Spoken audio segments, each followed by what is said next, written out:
Hello viewers, welcome to UN Autonomous College. Today we are going to discuss about a new concept that is known as the heat counters in JSP concept. Now we can focus on a slide. So in this slide already we have discussed what are the different ways through which we can be uploading some files as well as we can adding some extra features in our JSP part, but today we are only discuss about how to add some heat counters technique in our JSP page. So today we are discussing about what are the different outlines are related to our topic. Here we can learn what are the different ways through which you can be explain this concept. That means today we are learning what are the different part of introduction which are related to our heat counters techniques. So then we are learning in which way we are creating these heat counter techniques in our JSP part. So we are learning the what are the different examples are related to our this JSP part. Last but not least here the learning how to heat counters reset. At last we are learning what are the different ways through which you can also reset the part of that heat counter in our JSP part. In this introduction section we are going to discuss in which way we are adding our heat counter part in our JSP part. So a heat counter tells you about the number of visits on a particular page of your website. We know that whenever user want to process its website, in that moment every time a user may process it with different numbers. That means whenever user can open a website, in that moment it can shows a one counter. In that counter it can count how many number of users can access these web pages, or you can say to visit these web pages. So here this heat counter is using like that to count number of visitors, those are visit a specific type of website. So due to that properties we can attach the heat counter with your index.jsp page. Whenever user can develop a specific JSP page, that means one type of web page, in that web page we can add some logic which are related to our heat counter concept. So whenever user can use this heat counter technique in that index.jsp page, in that moment assuming people first land on your home page. That means whenever user can access a specific type of web page, in that moment it can show a specific counter. In that counter we can automatically counting what are the different logic through which you can be process our website. So here to implement a heat counter you can make use of the application implicit object as well as we can associated methods. That means get attribute method and set attribute method. This get attribute and set attribute method are specially used to make a whole website very flexible and reliable way to retrieve some attributes which are used in this JSP page, as well as you can also set some attributes which are related to our JSP page. So both things are very easily available in our JSP part. So this object is a representation of the JSP page through its entire life cycle. We know that whenever user can process a JSP page, it must be visit through a specific life cycle. That means it may be starting, then processing, then executing, at last you can close that cycle. So this object is created when the JSP page is initialized and will be removed when the JSP page is removed by the JSP destroy method. Whenever user can invoke this JSP destroy method, in that moment it can release those objects are used in our JSP page. That means unnecessary reserved memory are automatically freed whenever user can invoke this JSP destroy method. So the JSP destroy method is very flexible way to release memories which are used in our JSP page. So if a user want to process this kind of activity, that means in this way we can also say like that this get attribute method as well as you can say set attribute method helps to collect some properties which are used in a specific JSP page. That we are generally followed index.jsp page. Instead of index.jsp page we can have more than one JSP pages. So in that JSP pages also we can invoke this two type of method, that may be a get attribute method as well as we can say set attribute method. So these are some points related to our JSP page. Next we are learning following the syntax to set a variable to application level. That means how to set some variable in our JSP page. That's where we are making a syntax in it. So here we already have a syntax. Just we can say like that. Here we have an object that is known as the application. This application object dot set attribute. We know that this set attribute is known as a method. That's why S should be capital. So in this set attribute method, we can have two type of parameters. One is a string key parameter, then object value parameter. That means key is a string type parameter and value is an object type parameter. By using these two type of parameter, we can pass to this set attribute. That means these two values must be setted in our web page. That's why we are using this set attribute method. So you can use the above method to set a hit counter variable, and to reset the same variable, the following is a method to read the variable set by the previous method. So if a user want to invoke any type of methods, that may be your set attribute method as well as you can say get attribute method.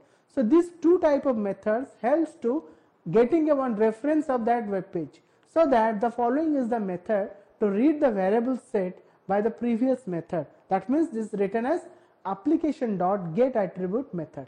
So in that get attribute method, we have a parameter, and that parameter is a string type parameter, but also we have a string type object that named as a key.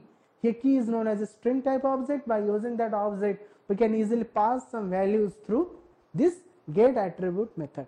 That means whenever user can invoke this get attribute method, we can easily retrieve the setted keys which is already fitted in a JSP page. So that keys must be retrieved through this get attribute method. So every time a user accesses your page, that means you can read the current value of the hit counter and automatically increase it by 1, and again it's set for future use.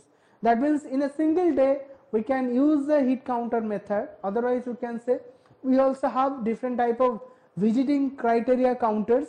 Suppose just we can think like that, if a user want to conduct an online examination, in that online examination we know that whenever user can process its examination or can taking their exam, in that moment we have a counter. That counter can be set as a 1 hour. Whenever that 1 hour is lapsed, automatically that page must be removed from that server. So it is a one way of counting their counter session. So in this section also we can designing this part by using some coding, and that coding somehow related to our JSP part. Next we are going to discuss what are the different examples are related to this JSP page. So here in this example, how you can use JSP to count the total number of hits on a particular page. So if you want to count the total number of hits of your website, then you will have to include the same code in all the JSP pages. That means if a user want to add more codes in their JSP page, we must write some syntax.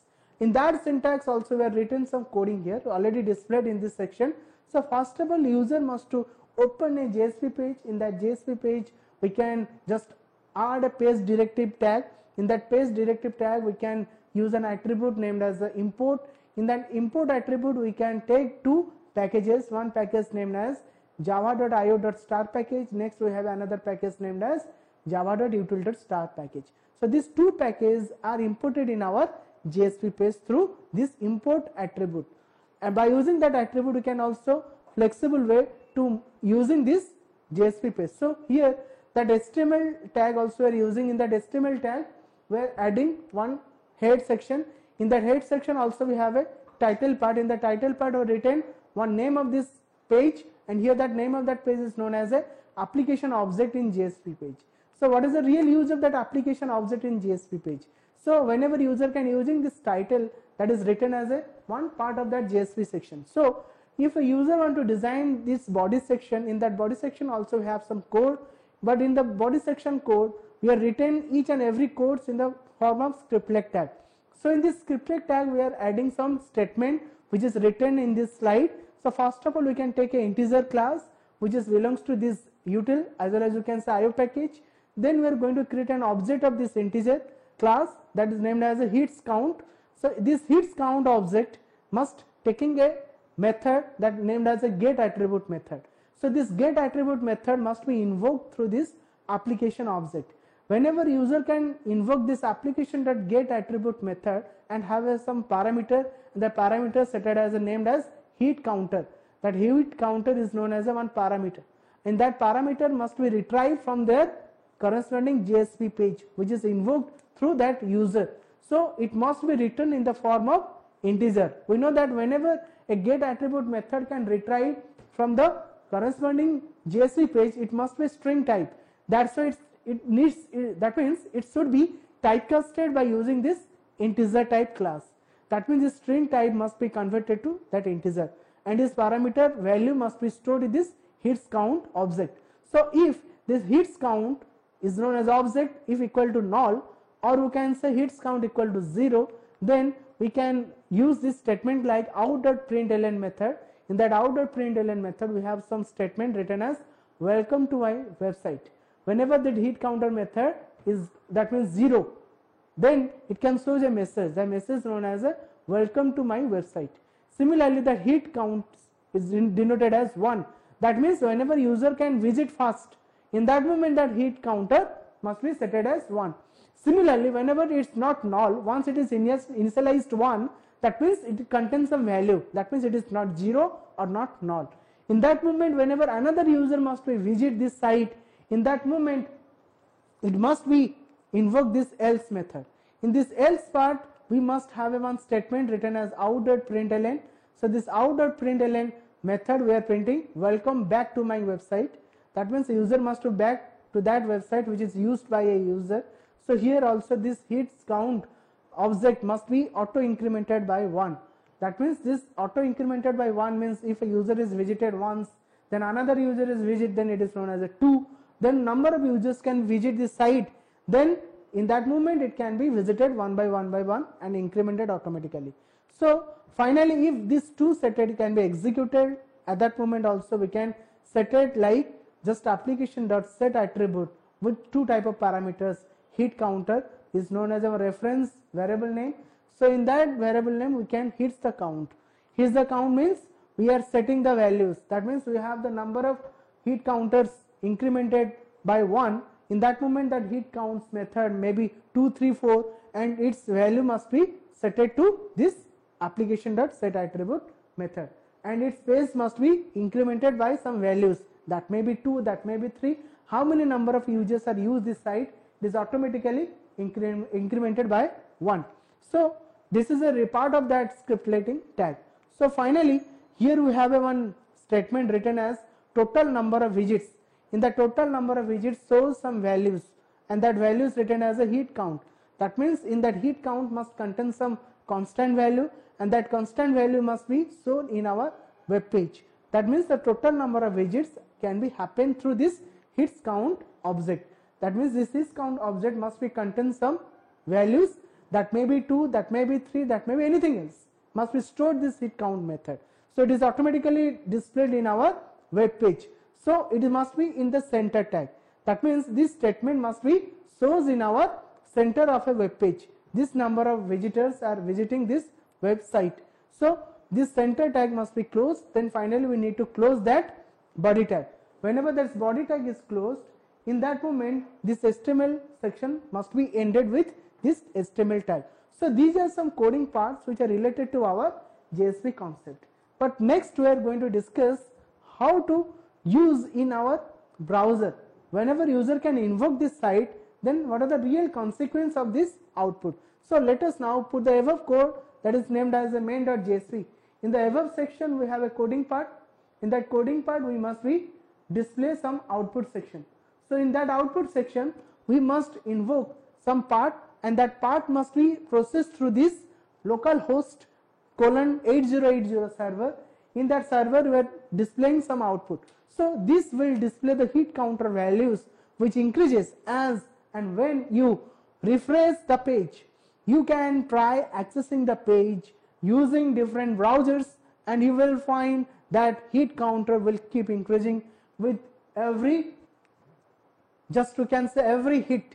Whenever user can visit that site, it is auto incremented, that means by 1, and it can shows its value in their browser. So you will receive the result as follows. Whenever user can access this site, then automatically this consequence must be displayed in their web browser. So welcome back to my website, and the total number of visits is 12. That means the 12 number of visitors are accessing that website. So it is a general way through which you can be processed. So different techniques also we have to taking this hit counter in our JSP page. So this concept must be implemented in the different point of view. If a user want to process in their exam section, it is also needed for that. If a user designing any type of blog sites, when we know that user can design a blog site, that maybe we know that technical blogs, social blogs and professional blogs, in that different blog sites, website also using this part. So if a user also designing any type of blogs, we can say our shopping sections, just Flipkart, then Amazon, then Homeshop 18, different side of website also using this heat counter method. They're counting the number of visitors they're accessing their web page. So in this section we can be discuss how to maintain our heat counters part in our JSP page. Now we can focus on a slide. So in this slide already we are covering what are the different ways through which you can writing our JSP code which are related to our heat counter part. Similarly, whenever user can process this heat counter program, automatically this consequence must be displayed in our web browser. So that web browser must be depends on different section. We know that we have a different type of web browsers, that may be Netscape Navigator, Opera Mini, then Mozilla Firefox, then Google Chrome, then what are the different type of web browsers also we have, and by using that web browsers we can process it. Whenever that web browser can be processed through this website, then automatically its counter must be incremented by 1. So each web browser taking one visit. Suppose in the same system, if a user can open a website, then it is known as a 1. If another web browser we can prefer to just open this same site, it counted as 2. But in the same browser, if a user can open same site, it may not be counted as next incremented by 1. It is counted as a same 1. There is no any incremented happened in that time. If the same browser is using in a single day more than 1 times. If a user prefer different browsers, then its value may be incremented by 1. So in the next section we are going to discuss what are the different parts are related to our JSP. So here when the user, just we can say the developer restart the web server, this will reset your application variable and your counter will reset to 0. So to stay away from this misfortune, one can actualize your counter in expert way, which is as for the following. So the categorize a database table with a solitary count, let us say heat count. So give a 0 value to it. If a website is not visited, that means then by default it is known as 0. If a user want to make it as a reset, in that moment this value, heat counter value must be converted to automatically 0. So with each hit, read the table to get the estimation of heat count. So if a user can visit its site, then automatically the hit method must be invoked and it is automatically estimated by 1. So it is a general way through which you can counting its value more than 1 times. So if a user increment that estimation value, then automatically by 1 incremented, as well as it is redesign the table with a new extreme. If a table contain a value 1, whenever another web page is revisited, then automatically its table value must be changed to another part. So new estimation of the heat count as aggregate page heat checks. Whenever user can process another heat count technique and its page must be checked, it is really heated or not. If it is really heated, then it must be incremented by 1. If it is not heated, then there is no incremented happen in that page. So one can apply the FF logic for all the pages.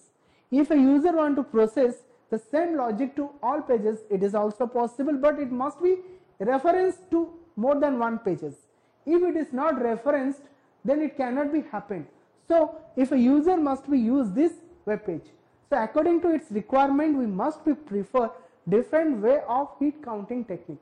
So in the next session we are learning heat counter resets, then how to use it. So these heat counter resets are prefer to access their sites. So when you restart your application, that means that is known as a web server. So this will reset your application variable and your counter will reset to 0. Whenever user can invoke this reset counter, that means its value automatically converted to 0. So to avoid this loss, consider the following points which is already discussed in this section. Define a database table with a single count. Let us say heat count, assign a 0 value to it. If heat counter contain some values, you need to restart it. That means, or you can say reset it, converted to 0. With every hit, read the table, get value the heat count. so which is already discussed in the previous slide. So finally, if you want to count hits for all the pages, in that moment we need for the implement above logic for all the pages. If the all pages contain the same hit count logic, in that moment we can take different parts. So according to its requirement, we can follow this hit counter process. So these are some points which are already discussed in the previous slides. So according to this hit counter logic, we can add some points in our JSP page. According to this way of development, or we can say this is the way of adding some hit counter logic in our JSP page. By using, we can automatically counting the number of visitors of our web page. So according to the counting number of visitors, we know that what are the real importance of that website or that web pages. Okay, finally, thank you. If you have any doubt, please try to contact through YouTube channel comment. Have a nice day.